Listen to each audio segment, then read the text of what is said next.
Welcome to the Through It Podcast, conversations about surviving, healing, and growing. With your hosts, Holly Rogers and Paul Spurl. Anytime you have questions or comments about one of the episodes, email us anytime. Podcastthroughit@gmail.com. And now, Holly Rogers and Paul Spurl.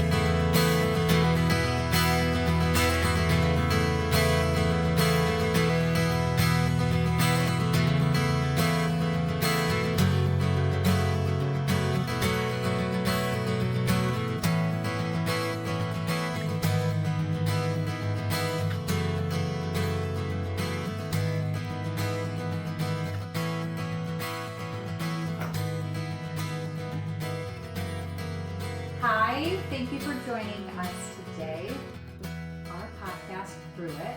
We are here with Erin Thompson, and Paul has the sniffles today, so he's out. So it's just the ladies. It is. You're in for a treat. Yes, special treat. So Erin is going to talk to us about Social Security today. She is the public affairs specialist at the Social Security Administration office here in Lucas County. Do you just cover Lucas County, or do you cover all of Ohio? So Northwest Ohio, Okay. but that is Lucas and Ottawa County only. Okay. And then I have some offices in Michigan for in-person services. I do some things nationally, so it just really depends. Okay. But I'm housed in the Toledo downtown location. Okay. I'm everywhere. We're That's- everywhere. Social Security's everywhere. Yes, that's very true. And so with what you do, does the laws with Social Security, is it state by state? National. Oh, it's national. National. Okay, that's good. So everybody listening, this can apply to them. Yes. Like in Hawaii, in Alaska, Yes. Colorado, everywhere. Yes. Everywhere. Perfect. In another country. It's the same. There we go. Good to know. So I am getting more and more interested in understanding Social Security Because we're aging. because we're aging, and I want to maximize, my benefits and just kind of know what I can do now to plan for when I do retire. And so I'm thankful that you're my friend and you can should help be. me. Yeah, And you for can sure. help me do that. So I thought we would start off with just kind of the general overview of Social Security and retirement. Sure. So minimum age is 62. So you got some time. Yes. Okay. That's good. And when we're talking retirement, we really have an 8-year window of opportunity. So minimum is 62, maximum is 70. Okay. So we're looking at that time period. When is the best choice for you? It's going to be different for every single person. We've made things a bit easier in the last 10 years because we have this online Social Security account. You go to Social Security's website, ssa.gov/myaccount, and you create a profile. You get to see what specifically applies to you, which is so helpful because I can tell you what applies to me, but it doesn't matter because my numbers are different because we're a little different age. We've had different jobs. We are basing your retirement off of your top 35 years of employment. Okay. So a lot of people have this misconception that we use your high 3, high 5. That's not what we use. We use your top 35. Could be your last 35, maybe not. Some people work for 50 or 60 years. So we're picking the top 35 based off of what you've worked, what you've paid into our program. Whenever you're ready, you file with us 3 to 4 months before you want something and it's realistic. So I may know today, I want to take my money at 67. That's my full retirement age. That's your full retirement age. All people born 1960 and later, our full benefit age or full retirement age is age 67. I may know that today, but I've got a ways to go. Could that change? Yes. Could they change that? Yes. So Congress hasn't, the last time that the retirement age updated was with the 1983 amendments. Okay. So that was under President Reagan. He changed the retirement age. It used to be age 65 for full benefits. You could still take it at 62 with less of a reduction. Now we can take it at 62, but it's 30% less than if we waited till 67. And again, so when people hear that, they say, oh, 30%, that's a lot. But everybody's different. You want to look at how long do we think we're going to be living? That's number one. Do I need the money? Because sometimes if you're not working, it doesn't matter what I say to you. You need the money today. You're going to file today, right? Yep. Do I have other things? Do I have pensions? Do I have savings? Did somebody leave me a bunch of money? So lots of things can change when I want to take my benefit. Also, am I still going to be working? If you're working, you can receive Social Security retirement. However, there are earnings limits until you turn your full retirement age. So again, for you and me and probably most of the people tuning in, born 1960 and later, what is the earnings limit this year? The earnings limit changes every single year. This year, it's $24,480 in wages. So if I'm making more than $24,480, I'm not going to probably be eligible for much of any Social Security until I turn my full retirement age. At 67, there is no earnings limit. So for people that are thinking, hey, I really like my job, or I still need to work, I don't have enough in savings, a few more years would be good, you might want to wait until your full benefit age, because you not only get your 100%, but also at that point you can work and earn as much as you would like. Now, if you want even more money from us, you can get up to 24% more by waiting till age 70. But do I see a lot of people doing that? No. I see a few groups of people doing that. People that they're making a lot of money, it's just going to be an added tax liability. Because Social Security benefits can be taxable federally. And in some states, so there are some differences in states. Ohio and Michigan do not tax Social Security, some states do. So you have to look at the full picture. Am I going to be taxed? How much am I going to lose to taxation? It's a lot of different things. To wait till age 70, if you say everybody in my family is living and breathing till 95, all right, you might want to wait till 70. If you're like, nobody lives past 70, no. Why would you do that? Why don't you enjoy it for a longer period of time? Because and nobody knows tomorrow, right? We just don't know. Where I see more people waiting until age 70 are widows and widowers. Okay. So if I'm a widow, I could take that benefit first, save my own until the age of 70, and get the most from Social Security. So that's actually my plan. I'm going to take my widow's benefit at 60. He hasn't passed yet, but there's time, right? And then switch to my own at 70 to get that extra 24. So you can't collect both. No, higher of the two, not both. Okay. So if you are a widow, that sometimes is a good option. Your own retirement grows until age 70. However, your ability to collect as a widow caps, doesn't grow anymore once you turn age 67. So that's why sometimes I'll see somebody take their widow's benefit earlier. Even if you're still working, you're making too much money, that earnings limit applies to widows, retirees, spousal retirees. Okay. But at 67, I could be making unlimited dollars, start my widow's benefit, assuming I'm a widow, and then save my own until 70, bump up to the very highest amount. So there are different scenarios for different individuals. Some of us are only going to qualify for our own retirement. Some of us are going to have some options with spousal. We're going to talk about that. Some of us will have options for survivor benefits as well. It's not a one-size-fits-all approach. The best thing that people can do once you turn age 18 is access your online account so you can start tracking your wages, start tracking your eligibility at those various ages.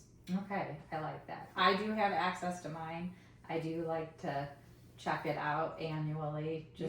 So that shows that you're aging. So it does. Yeah. The things we get excited about. The things we get excited about. Absolutely. But it is important. And I think if there was one thing that I could tell younger people, the earlier that you know about planning, the better. Because I didn't know much when I started working for the agency almost 25 years ago. I didn't know that I could start investing when I had my very first job. I didn't know any of these things. And the earlier that we can start planning, the better that we can live in retirement. I would enjoy retirement. I want to enjoy it with lots of money. I want to enjoy it with being healthy. I want to enjoy it with being able to have more opportunities. And you're not going to have that if you don't financially plan well, unless you're a super frugal person. I've met people like that. They can live wonderfully off of $900 a month. And that's amazing. It is amazing. And I talk to people honestly that are struggling off of $5,000 a month. So you really put things into perspective. But I think the more that we can plan in advance, check out the accounts, see how things are growing, have a realistic expectation. A lot of people just come in blind, not knowing, and they say, oh, well, my neighbor did this, and so I'm going to start my money at 62. And it's like, oh no, that might work for you. But then there's often that level of disappointment because they thought their money was going to be more, or they thought they could work and make more money. We will disappoint you in advance by looking online, right? Yes. Because you look at it and you're like, this is helpful, but it's not enough money. So what do I need to do? Because Social Security was never intended to be 100% of anybody's retirement income. It's generally running about 30 to 40%. So whenever I'm talking to a much younger than us, like a 20-year-old, okay, I'll say, think about what you're making right now. Do you want to live off of a third of that? And they're like, definitely not. I don't even like living off 100%. The same thing is going to be true in retirement. Think about what you're making now at our age, which is not retirement age, but is not 20, right? Right. Do I want to live off a third of that? Absolutely not. That would be terrible. Right. It's going to be equally terrible in retirement. So we want to make sure that we have other things. We want to make sure we pay things down, we pay things off as much as we possibly can. Understanding that life throws unexpected, we know. Yes. Life throws unexpected curveballs, and you can be the best planner in the world and everything goes out the window. Yep. But it's better to be over prepared, I think, when it comes to Social Security, because this is a big life decision. Yes. That ideally we're just going to do one time, right? Yes, we hope. It's kind of like marriage. Yes. We know how that's worked out for both of us. Right. But something that you and I have heard about probably since we were in our early 20s, if not younger, is the fear that Social Security might run out. And absolutely. So many people, I don't know if you have the figures, but so many people, that's all they have for retirement. Absolutely. Because of life's curveballs. I mean, back in the 1980s, the number of people that had defined pensions from their jobs, quite high. Today, we're looking at less than 10%.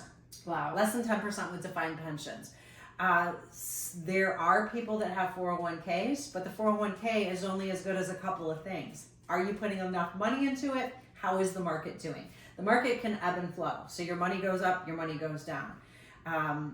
I always say the more things that you can have, the better. Will Social Security be there? Yes, it will be there. Is it going to look exactly as it does today? I can't say that it will. Congress does have to make some difficult decisions sooner rather than later. Yeah. Right now, and the trustees report hasn't released yet, but it will soon. It usually releases between April and July of every year. Gives the financial forecast going forward. And last financial forecast said if Congress makes no changes to our program, by 2034, we're going to have a cut of about 22% across the board. That's huge. That's huge. That's everyone receiving and everybody ready to receive. So people that are like, I want to file at 62 before they make any changes, you could be getting a double reduction. Don't do that. This isn't Burger King, have it your way.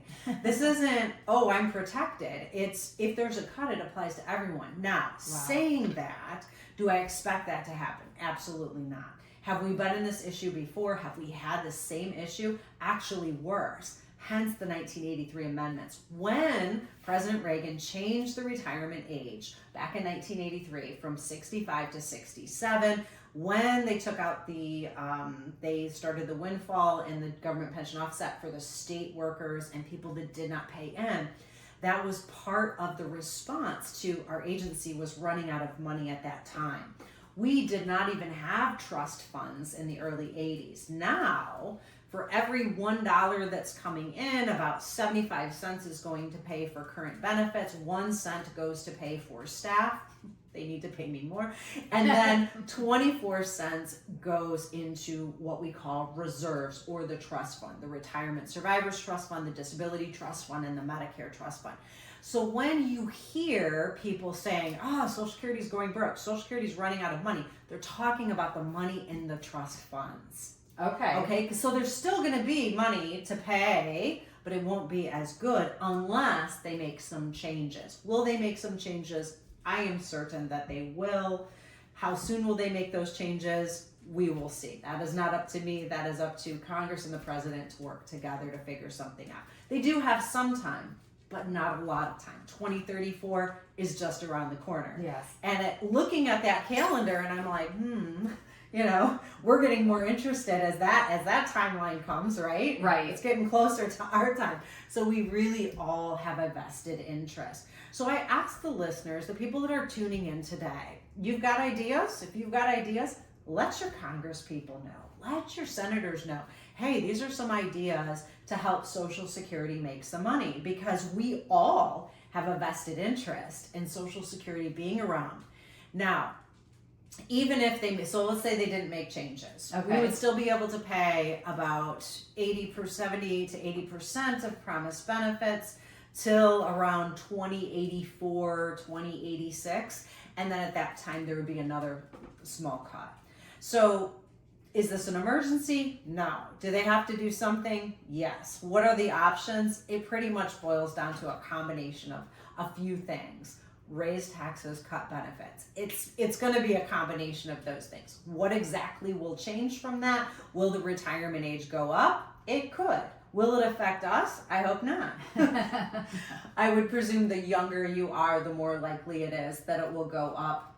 Maybe instead of 67, it might be 68. Again, there's lots of ideas on the table. They've got a little time. There will be money. Might not be as much if they don't make some changes. So that is where I encourage people, when people say, there won't be any Social Security, what are you doing then?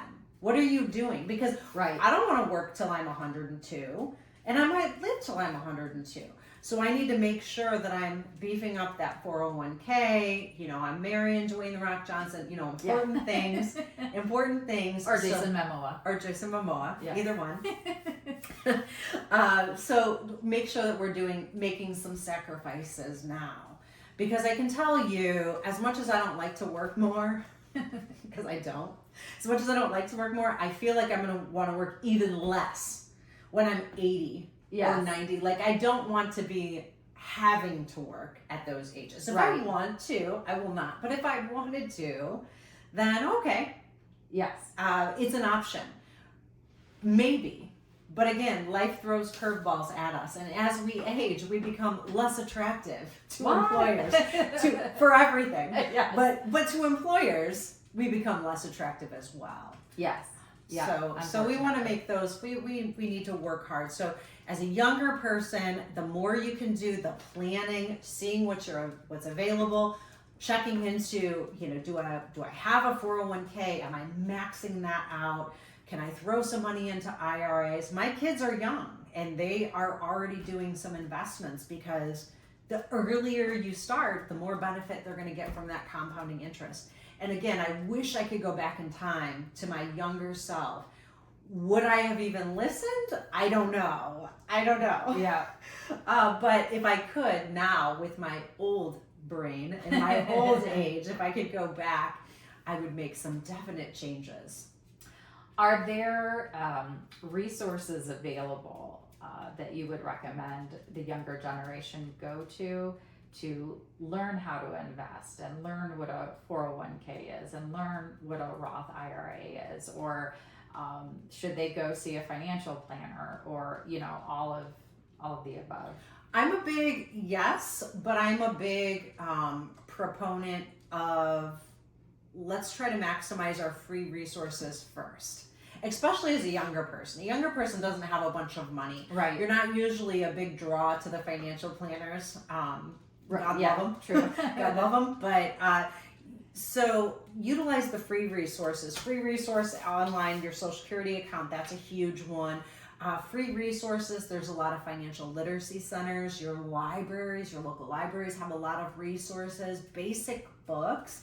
I know, basic books. It's like, it's a thing. Yeah. What? Right? Google is your friend. We do have a lot of resources already. You do need to be very careful about investing, but asking those basic questions when you get hired. Is there a 401k? Is there a company match? Am I getting the most out of it? If I can put in 5% and my employer's going to match, I need to make sure that I'm putting in that 5%. Right. Learning the differences between the Roth IRA and a regular IRA. Learning all of those things. Again, basic finance, if it's not taught in school, which it might not be, sometimes it is. It wasn't when we were kids. No, and I wish they would. I feel that they are doing a better job now. My son's in a finance class. It might be an elective. So I don't know, but I feel like all kids really need to take that. It's important. It's important to know how to do your taxes. It's important to know they're very basic skills, but they can save you so much money. Yeah. I would say utilize the free resources. Look for your financial literacy centers. That's again a quick Google anywhere that you can get some resources for free. And then as you start accruing additional dollars, sure, you're going to be more lucrative to those financial planners. Okay, that's great advice. Now, on to the next. Spouses. Yes. Talking about spouses. So, spouses are fun. So a lot of times people ask me, they'll say, can I qualify? I want to file off of my husband. And so spousal benefits so Social Security retirement started in 1935. Spousal benefits actually didn't begin until the 1940s. Fun fact about Social Security, started in 1935 and you had to be age 65. That's kind of criminal. Wow. When you think about it. Because age 65 was it was a challenge to live that long back in 1935. Not everybody even made it to 65. Right. We didn't even have age 62 benefits right away. That came later. Spousal benefits came later. Survivor benefits came later. Back in the 1930s, back in the 1940s, the family unit looked very different. So typically you had a husband that worked, you had a wife that did not. Right. Wife stayed at home, took care of the family. And so spousal benefits were set up for the stay-at-home spouse. It's similar to that today, but different. Okay. So how we're going to figure it out, it's super easy when you're pulling up your My Social Security account. You can pull up your statement, you can print it out. I encourage people to do that once a year. Highlight your age 67 rate because that's your full age. That's my full age. Your husband or your wife does the same, highlights their age 67 rate. If one is not more than double the other, there's no spousal benefits. So if we're going to go back to my scenario, I'm marrying Dwayne "The Rock" Johnson. It is going to happen, okay? Okay. We're going to just say his benefit amount is $6,000. I don't know. I cannot look at his record or I would be fired because everybody knows we're going to get married. So yes, his benefit amount $6,000 at age 67. If my own benefit at 67 was less than $3,000, all of a sudden I get some dollars from Dwayne. If my own benefit is more than $3,000, Dwayne gets his $6,000, I get my $3,000 or higher. okay. So there's no marriage penalty, but you're not always guaranteed. But the best I can tell you is, so pull up your statement, be married long enough, which for me and Dwayne, we only have to make it 1 year. That's it. So we're married at least a year. Okay. I'm eligible off of him. He's eligible off of me. Of course, he makes slightly more money than me. So Just a smidge. Just a smidge. Next, for me to qualify off of Dwayne, so let's assume his benefit amount is $6,000, mine is $2,000. So he's worth $1,000 just for being married. That's nice, right? I get my $2,000, I get my $1,000 bonus for being married to Dwayne. He has to be receiving. So if he's not receiving, I can't file off of him until he starts. Yes. Okay. We both have to be the same age, or he's got to be a little older. He is a little older, okay? So he's receiving. I'm eligible because we've been married at least a year. How do I get that $1,000? I have to wait until my full benefit age, 67. Okay. So the only way I get that full rate is if I wait until age 67. If I took my own benefit at 62, Dwayne files a few years later, Social Security looks at my eligibility. Social Security is always going to look at my full rate to determine how much extra I get off my spouse. So spousal, a lot of people hear, I can get half of my husband's benefit. You might get half of your husband's benefit. If it's more, if you wait until age 67, if he's filed. So there's a lot of ifs. Okay. So you can't, the big thing is I can't qualify until he's received, and also there has to be a financial bonus. What people try to do, inevitably, at least once a week, someone will say, I would like to save my own benefit and just take my spousal. Well, that's nice, but that's not how life works. You will always, in life, everybody's breathing, you always file off your own earnings record first, and then we check and see if there's anything extra off of the spouse. So current spouse, 1-year marriage, most of us can do that even if we don't like them too much. Again, look at that age 67 rate, and you're gonna determine, can I get more, can he get more, whatever. Ex-husbands, ex-wives, 10-year marriage always. What I've found in my almost 25 years of experience with the agency, people are terrible at math. People also seem to think they've been married longer when the marriage is bad. So, Valid point. Valid, right? Valid. So I encourage people, look at that marriage certificate date. That's the one we're going to use. Not the one that you thought about, but the one that's on that marriage certificate date. So hold on to those marriage certificates. Pull out that divorce decree. Look at that finalized date. That's the date we're going to use. I have seen 9-year, 11-month, and 25-day marriages. We don't round up. We don't round up. So make it 10 years in a month just for fun. Okay. But 10 years is what counts. So let's say I have a current spouse, Dwayne The Rock. Yep. I've got a previous spouse, Jason Momoa. We were married at least 10 years. And I've got another previous spouse, Ryan Gosling. Okay. We were married 10 years. So I've got a 10-year, a 10-year, and a current. Okay. If that's the case, I can only receive off of the current. Okay. I've got 2 10-year. I can only receive off of the current. Now, something happens to the current. He passes, we divorce. Now, Social Security can look at my eligibility off of Ryan Gosling and also off of Jason Momoa. I can only be married to one person at a time. I can only receive off of one person at a time. Okay. So, things didn't work out with me and Dwayne. They will, but they didn't for purposes of today. We're looking back and we say, okay, well, Jason Momoa, you are eligible for this amount. $4,000, he's deceased, you can get that, or Ryan, you can get $4,200. Well, I'm going to pick Ryan because it's more money, right? Mm-hmm. But I can't get both. I can get the higher of the two, not both. Okay. Now, what if things didn't work out with Dwayne The Rock, but it was a 10-year marriage? Now I got 3 10-year marriages to look at. People are living longer. This does happen. Yep. One's alive, 2 are deceased. Spousal benefits, life benefits are paid at 50%. Deceased benefits are paid at 100%. So you could move around. I could start off of one, switch to another, but I can only receive off of one person at a time. So we can look at all of your eligibilities, and sometimes it'll change. Sometimes we'll say, well, off of Jason, you are due this. Should he pass, you can get even more. We're going to do the same thing off of all. So keep those marriage certificates, keep those divorce decrees. Sometimes you'll move around, one person at a time though. Okay. Okay. And if you're currently married, that's the only one you can receive off of. People will say, oh, but my ex made a lot more. Well, the only one you qualify off of is you and your current at the moment. So for life benefits. Transitioning to death, because now things have changed. Current spouse, marriage of 1 calendar year. Previous spouse, marriage of 10 years. Death benefits, previous spouse, always marriage of 10 calendar years. But for death benefits, you only have to be married 9 calendar months.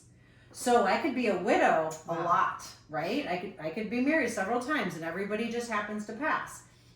It's more likely because women tend to live longer, okay? Yeah. So, and if we marry somebody that's older, we're really probably going to outlive them. Right. You know, barring significant health issues. So marriage of 9 calendar months. Now, what if the marriage doesn't last 9 months? Still contact us. We have the one-time $255 lump sum death benefit, which is the only payment Social Security has that has never been raised for inflation. So back in 1945, it absolutely paid for a funeral. Today, it's not covering an obituary with a picture, but you should still file for it. Still file for it. It's for surviving spouses, not the divorced ones. That's all that we really pay. Or kids that are under the age, if there's a surviving child, they could potentially receive it as well. But so if the marriage doesn't last 9 months, still reach out to us, because in the case of accidental death, we can waive that 9-month rule. Okay. So we were married 4 days and he accidentally fell off the roof. I did not push him off the roof. He accidentally fell. I was not involved. Okay. Then I could receive that benefit. If it's less than 9 months, we're going to need to see that death certificate. Need to see reason of death. If it's more, typically we don't even need to see death certificate. So I encourage people, they'll say, oh, I got to wait for the death certificate. They could take a long time to come. Yeah. We can do a verification of death through the hospital, through all sorts of entities. So don't wait. If we need to see reason of death, then there are other ways that we can check that. But typically that would be the only reason why we would need to see a death certificate. So 9-month marriage for survivor benefits, and survivor benefits we pay at a higher rate. So a lot of times couples, they're thinking about when should I file? That's a big question. When should I receive my benefit? And men will tell me, they will say, I'm filing at 62, men usually die first. Men usually do die first. That is accurate. However, if the male makes more money, it might make sense for him to wait as long as possible, till age 70 even, to get the highest benefit, because if he passes, that highest amount passes on to his surviving spouse. Okay.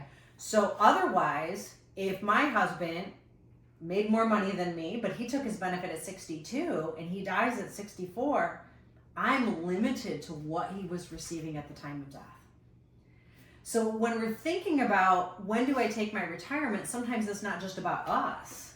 If we have a family unit that we need to think about, we need to think about who am I leaving money to? Now, if we're single, you just take your money when you want. Right? Take your money when you want, when you think you're going to make the best decision, when you're not going to run out of money, I'm not working and making too much. So we're looking at different things, but everyone really is different. What is the maximum amount somebody can get? Is there a max amount? Like if you're a billionaire? Yes. So it's a great question. So we only tax on a specific amount, which is what your benefit is determined on. So this year, the maximum taxable earnings is $184,500. So even if I'm a multi-millionaire or billionaire, I'm only paying taxes off the first $184,500 for the year. For my Social Security, Medicare taxes you pay on everything. But for Social Security, which is the higher, the 6.2% for individuals, if you're self-employed, you pay times 2.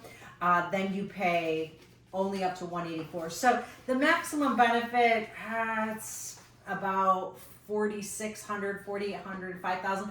I've seen higher than that because people wait until age 70, so they get that extra 24%. But the average benefit right now is just a little over $2,000 a month. That's the average. Okay. So and back to your point, why it's so important to plan. Why it's so important to plan. We're paying over 75 million people a month right now. So the average is $2,000, but I see individuals that are getting $900 a month. I see individuals that are getting $5,000. So, and again, I don't care what anybody's average is. I care what I'm going to receive. Right. Because that's what's important. Yeah. And really, no two cases are the same, because every person I've ever talked to, we have 2 different jobs, we have different ages, we file at a different time. My longevity could be different than that person's longevity. And like in my case, my family, it's tough. I had a grandma that lived till she was 95 and a half. I had a grandpa that lived till he was almost 90. I had lots of those, but then I've got others that died at 57 and a half. I've got a cousin that died when she was 47. I have another cousin that died when she was 53. So it can be tough. I can't look at that and say, well, everybody lives till 95, because that's inaccurate in my family. Yeah. And I think more families are probably like that. Yeah, I would say the vast majority. Now, if you have somebody that does lose a spouse or they're approaching retirement age, where should they go? Like, who do they reach out to in order to get that process started? Absolutely. So for your own retirement, you've got 3 options. You can go in through your My Social Security account and file online if you're comfortable with online processes 3 to 4 months before, or if you're not, you can call us, schedule an appointment, which would either be by telephone or at your local office. For survivor benefits, right now you can only do those by telephone or in person. So you don't have the ability to do the online. We did just add the lump sum death benefit through the online portal at socialsecurity.gov/my account. So if my husband passed, I could file for that. It's that one-time $255. If I was currently married, which I'm not, she's available. So it doesn't. I'm not, but so it doesn't apply to me. But if you were still married to someone, you're not either, so it doesn't apply to you. But the listeners, there could be someone out there. They can go through their own account to receive that. It just saves a little time. But if you're not comfortable with that, you can always give us a call. Okay, that's good to know. That's super helpful. Now, ex-spouses. Yes. Who work for the state. Yes. Who invest in STRS, for example. How do the benefits work for them? Because they have their own. Sure. plan. So the rules just changed with that back in January of 2025. Previously, those individuals were not eligible for anything off of a spouse, current or ex. They just weren't eligible because their pension was looked at and their pension was too high for them to receive anything, or they would receive very little off of a spouse or a survivor. Now they have the eligibility. They can qualify if they are unmarried. Okay. So if I had an ex-spouse but we were married 10 years and he paid into state teachers as an example, he's not remarried. Once we're both at least age 62, he can contact Social Security and file for a spousal benefit. Okay. If he's remarried, though, he's not eligible while that new marriage is intact. Okay. So if something happened to that new marriage, then you could look at the eligibility. Okay. Anything that we would pay as a spouse or as an ex-spouse never affects what we pay the worker. It's always extra dollars. Okay. So the key is 10-year marriages for the exes, we're absolutely going to look. But with life benefits, the person that's filing needs to be not married. So again, if my ex-husband was remarried, I'm not remarried, I could look at my eligibility off of him. He can't look at eligibility off of me because he's remarried right now. Okay. All right. That's good to know. So there's constant changes, so it's always important. Constant changes. That was a big change, and it affected a lot of people. Ohio is one of the top 3 in the country that has the most what we call non-covered workers that pay into state teachers, PERS, SERS, civil service, police, and fire. So yeah, a lot of people some people were pleasantly surprised, some people were not pleasantly surprised. So with these changes that happen a lot, can they find those changes by going to ss.gov? SSA.gov. SSA.gov. Yes. Okay, Mm-hmm. Good to know. Perfect. We're constantly doing updates right on the website. And I always encourage people, if you hear something, go to our website. There's a lot of information out there about everything, not just Social Security, but just about anything that is probably not accurate. Lots of things. If it tells you you're going to lose 40 pounds in 2 days, probably not accurate. Unless you're getting surgery, right? Right. Something surgically removed. With Social Security, we will frequently, people will see, I read something that checks weren't coming out. Where did you read that? Right. Not on our website. Like, if it's a big thing, we're going to have it listed. But once people start receiving money from us, they can expect that their money's going to come on their specific pay date every single month, unless we send out a notification to say otherwise. So back when we were kids, all the people receive their money between the 1st and the 3rd. Now we have staggered payments, and it's based on when your birthday falls.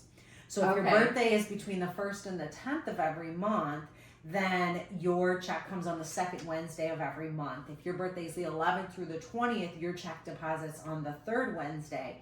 And if you were born the 21st to the end of the month, you get paid on the 4th Wednesday. So you can be in a husband and wife relationship or any relationship, and one of you is getting a payment on the 3rd Wednesday and one of you is getting a payment on the 4th Wednesday, because it's based off when your birthday falls. Okay. That's good to know. I didn't know that. What documents should people have available when they start to file? Great question. So the basics. We always want to make sure we have a current valid ID, driver's license, state ID, or U.S. passport. We always want to make sure that we have our banking information, your routing number, your account number. We want to send your check direct deposit. That's the safest way. We do not want to put a check in the mail. If you were in the military, your military discharge papers are positive to have. Have those just in case we need them. Many times we don't, but sometimes it'll make a few dollar difference. Birth certificates, marriage certificates, divorce decrees. These are all things I would want to have. Okay. We may not need to see all of these or really any of these, but it's good to have them. We're going to need to see that you're going to need to transcribe that banking information. But in the event that we need to see a document, I always say, is your office close? And how much is it going to cost if the document gets lost or stolen, right? So certain things I'm not going to put in the mail. I'm not putting my driver's license in the mail. I'm not putting my birth certificate because that's going to cost me $30 to replace. Right. A marriage certificate or a divorce decree, if it's from Ohio, it's about $2. I may, throw that in the mail and just hope it comes back. Right. But naturalization paperwork, absolutely not. We're going to take that to the office. If I had, documentation like that, if I was married overseas, something that is going to be costly or a huge headache for me to send in, I'm going to take that to the office, have them verify it, and hand it back to me. Is there a list provided on the website so that people know what to bring? Everybody's different. Okay. So typically there's not going to be, there may be a, hey, make sure you have some of this stuff, but honestly, everybody's different on the things that we need. And some people, we don't need to see anything because we do a lot of internal verification. If I'm a retiree that was born in Ohio and I'm filing just off of my own earnings record, we might only need the person to transcribe their banking information. That's it. Okay. Birth certificates, a lot of times we can see internally. We may have proof of marriage from another time. So again, the beauty with computers, if you have shown us something before and it was recorded, so those two things, ideally you don't have to show it to us again. Okay. Well, that's good to know. That makes it hopefully quicker process for approval and kind of get the ball rolling. Mm-hmm. What are some of the common mistakes that people make when they file? One of the most common are individuals for retirement not really thinking through. Somebody comes in, they don't even know what they're eligible for. Okay. So I'm just here to file for retirement because I'm 62 and I thought it was a great thing to do. They don't know what they're eligible for. They don't know about the earnings limit. And they're making a quick decision, which you really need to have some time to think about this. So it's not uncommon for a person to say, okay, I want to start my benefit. Yes, I'm going to make under this $24,480. And then a month goes by and the person's like, I can't live off of this amount. I didn't realize I don't get health care until age 65. Medicare doesn't kick in until 65. Right. So for a person that made no plan, how are they getting health care from 62 through 65?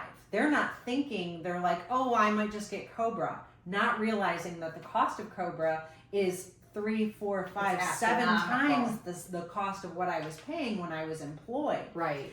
And so sometimes it wasn't feasible.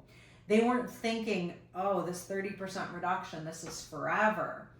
And so then they come back and say, cancel that. I need to go back to work. Mm-hmm. And it's not so easy to do that because we do have limited staffing. And once we've already started paying you, you have a withdrawal option, but you got to pay us back in full. Well, if you were already struggling with money, you might not have that money to pay us back in full. Right. So sometimes that isn't an option. Or a person waits until after 1 year, so you only have 1 year to make that decision. So if you say, I changed my mind, but it's now 14 months later, too bad, so sad. It's a permanent decision. Now we can update the earnings and say, oh, Holly, you're making too much money. We're not going to pay you anything. But when you turn 65, or 67, I should say, not 65. When you turn 67, we're going to go back in the system and say, hey, we didn't pay her for all these months. We need to refigure the benefit. But why do that? Why wait for that to be refigured when we could have just paid you correctly from the beginning? Okay. And you don't have those issues. So that would be a common mistake. The Medicare people think they can get it early. They're like, well, I'm filing for cash early. Can't I get the health care early? That'd be great. No. Age 65. The earnings limit, people make up their own rules. And so they'll say, well, I'm going to have more taken out of my 401k so that I'm under this. We look at gross. We look at the highest figure. That 24,480 is before any deductions come out. Okay. So again, I would say those are some common issues that could all be rectified if people just had a little bit of, not a ton of planning, but just a little bit of planning, going into your account, looking at what you're eligible for the ages, and then really trying, I would say for a year or two, and it's easy for me to say because I have more than a year or two before retirement, but a year or two before you retire, let's pretend I am retired. Let's start living off of this and see, is this enough money? That's a great idea. What else do I need? Am I struggling? Do I have to say no to things that I want to do? Because if that's the case, maybe I want to work a little longer to save a little more money so that I can say yes to those things. And so again, we'll see people going back to work out of necessity, but we'll see people going back to work out of boredom. A couple years before retirement, I would also encourage you, how are you going to spend your days when you're not working? Because you're not going to want to sit on the couch watching TV all day. Most of us are not going to want to do that. But you're going to have some hobbies. People will come back and say, I need to go back to work because I'm bored. Yes. Or my wife can't stand me at home, which is another issue. But again, you need to make these things. And sometimes I think it's, an issue of, I'm a little more angry when I'm broke. Are you a little more angry when you're broke? Yes. Okay. So let's think about that. If I don't have enough money, I'm already a little bit more angry. I'm saying no to everything that I want to say yes to. Now I just want to get out of the house. But I don't have any money to get out of the house, so I'm going to go back to work. So I would say a couple of years before, ideally, the people that are tuning in, think about it. Pretend like this is all the money you have and see, is this going to work? And if it's not, let's make some changes. I think that's great advice. We are coming up on time. Okay. So I had one last question Sure. for you. If you could leave listeners with one simple message about retirement planning and Social Security, what would that be? Earlier the better. Start. Go to the website, ssa.gov/myaccount. Make sure you've got that account created. Check in every single year. So we're youngish. We are. Yes, we are. But it is important annually with our birthday and all those other fun appointments that we have Yes. to go online, print it up, look at it, see how things are changing, see how things are moving. That's going to help you with one part. And then determine what else do you need. What else can I cut back on? We can all probably cut back on things. Yes. Realistically. And this puts things into perspective. Because I want everybody to live the best retirement that they can. Yes. Saying yes to things that they really want. saying no to things like my children. But that would be my encouragement. And, you know, don't make a rash decision. Don't make a decision based off of what your friend did. Yeah. Everybody's situation really is personal. And you can reach out when you're ready, 3 to 4 months before you're ready. Contact us. If you have a ton of questions, if you have a ton of spouses, then sometimes those aren't the best to file online because you're going to want to ask questions. The computer's not going to be so great at that. Yeah. Our computer system is improving, but right now, I mean, it's a pretty basic program. So if you have a lot of questions, I would want to get those answered before I would dive in. Now, call us and we say, look, you don't get any money off Dwayne, you don't get any money off Jason Momoa, you don't get any money off Ryan Gosling, but when they pass, you will. Okay, now I can go ahead and file 3 to 4 months before I'm ready. Money comes a month behind. Okay. So my October check comes in November and it's based on my birthday. Sometimes we have to plan for that, especially if you're end of the month. I was thinking my check was coming at the beginning of the month. It's not, and it's now coming a month later than I thought. So, you know, just those little things that can become very big things to know in advance. I have learned a lot today. That's great. Yes, thank you so much. You're welcome. Erin Thompson, ladies and gentlemen, a public affairs specialist at Social Security Administration. You're listening to Through It, the podcast. And if you have questions for us, if you have ideas, if you'd like to join, you can email us at podcastthroughit@gmail.com. Thank you. Thank you.